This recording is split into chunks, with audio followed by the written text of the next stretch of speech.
అందుకే నువ్వేం చేయాలంటే ఆయన్నే నమ్మాలి. This is the first reason. The second thing I would like to tell you, Exodus chapter 14:14, నిర్గమాకాండము 14వ అధ్యాయము 14వ వచనంలో చూసినట్లయితే అక్కడ దేవాతి దేవుడు ఒక మాట మాట్లాడుతున్నాడండి. యెహోవా మీ పక్షాన యుద్ధము చేయును, మీరు ఊరకయే ఉండవాలని ప్రజలతో చెప్పాను. హల్లెలూయా. దేవుడు ఏం చేస్తున్నాడయ్యా? యుద్ధం చేస్తా అంటున్నాడు.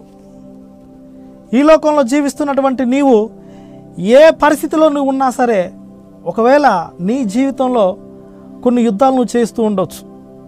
అంటే యుద్ధాలంటే కొన్ని సమస్యలు నువ్వు ఎదుర్కోవాల్సి వచ్చినప్పుడు, కొన్ని బాధలను నువ్వు ఎదుర్కోవాల్సి వచ్చినప్పుడు దానికి తగినటువంటి బలం, దానికి తగినటువంటి శక్తి సామర్థ్యత నీలో లేకపోవచ్చు.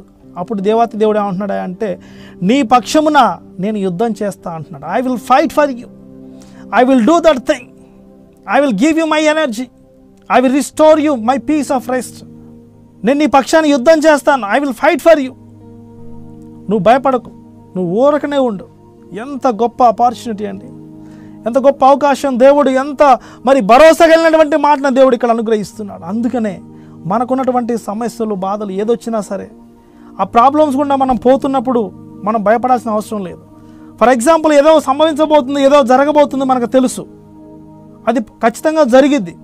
మనం ఏమనుకుంటామండి, దీని నుంచి నేను ఎలా బయటపడాలి? కొన్ని కేసులలో నువ్వు ఇరుక్కొని పోవచ్చు. ఈ కేసు నుండి నేను ఎట్లా బయటపడాలి? అందుకే దేవాతి దేవుడు అంటున్నాడు, నీ పక్షమున నేను యుద్ధం చేస్తాను, నీ పక్షమున నేను నిలవబడతాను. కృంగినటువంటి స్థితిలో ఉన్నటువంటి నీవు, చాలామంది మాకు ఫోన్ చేస్తున్నారండి, అయ్యా నా భర్త నన్ను పట్టించుకోవట్లేదు, నేను చాలా వేదనలో ఉన్నాను, చాలా బాధలో ఉన్నాను, గత ఎన్నో సంవత్సరాల నుంచి నన్ను పట్టించుకోవట్లేదు అయ్యా అని చాలామంది ఫోన్ చేసి చెప్పారండి. నన్ను విడిచిపెట్టేశాడు, ఈ లోకంలో నేను బ్రతకటానికి నాకు ఎటువంటి రిసోర్సెస్ లేవు, ఎటువంటి ఆదరణ లేకుండా నేను జీవిస్తున్నాను, నేను చనిపోదామనుకుంటున్నాను. అట్లా ఎంతోమంది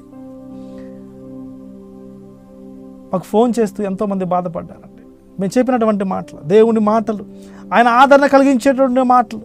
అమ్మా మీరు భయపడకండి, అయ్యా మీరు భయపడకండి, మన దేవుడు ఉన్నాడు, ఆయన నమ్మదగినటువంటి దేవుడు, ఆయన మీకు తప్పకుండా సహాయం చేస్తాడు. తగినటువంటి సమయంలో మీకు సహాయం చేయడానికి ఆయన సంసిద్ధంగా ఉన్నాడు. నీ పరిస్థితి ఆయనకు తెలియదండి, నీ బాధలు ఆయనకు తెలియదండి. నువ్వు ఆ ప్రాబ్లమ్స్ నుంచి నువ్వు బయటికి రాలేకపోతున్నప్పటికీ కూడా అదే స్థితిలో నువ్వు ఉన్నప్పుడు దేవుడు ఆయన నీ దగ్గరకు వచ్చి, నువ్వు ఆయన యందు నమ్మకం ఉంచితే చాలండి, ఆయన నీ దగ్గరకు వచ్చి నిన్ను చేయి పట్టుకొని ఆయన నిన్ను పైకి లేపుతాడండి. ఆ సమస్య నుండి నిన్ను బయటికి తీసుకువస్తాడు, ఆ కేసుల నుంచి నిన్ను బయటికి తీసుకొస్తాడు.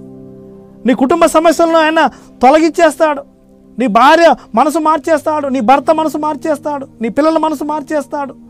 నీ పరిస్థితులన్నీ సరిచేయడానికి ఆయన సమకూరుస్తాడు. దానికి తగినటువంటి జ్ఞానము, తగినటువంటి ఆలోచన, తగినటువంటి మార్గం ఆయన సరళం చేస్తాడు. హల్లెలూయా.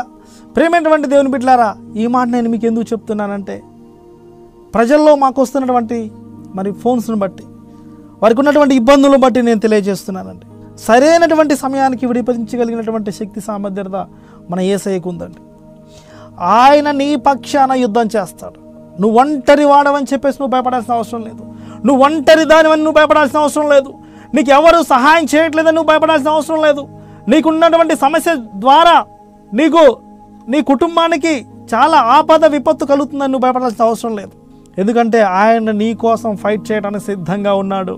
ఇశ్రాయేలు ప్రజలకి దేవాతి దేవుడు పగలు మేఘ స్తంభం వలె, రాత్రి అగ్ని స్తంభం వలె ఉండి వారందరినీ కూడా నడిపించాడండి. అటువంటి గొప్ప దేవుడు మన పక్షానుండగా మనం ఎందుకు భయపడాలండి? అటువంటి గొప్ప దేవుడు ఆయన మనతో ఉండగా మనం భయపడాల్సిన అవసరం లేదు. అందుకే మనం దేవుని నమ్మాలి. This is the second reason, we have to believe Jesus. Hallelujah. మూడవదిగా నేను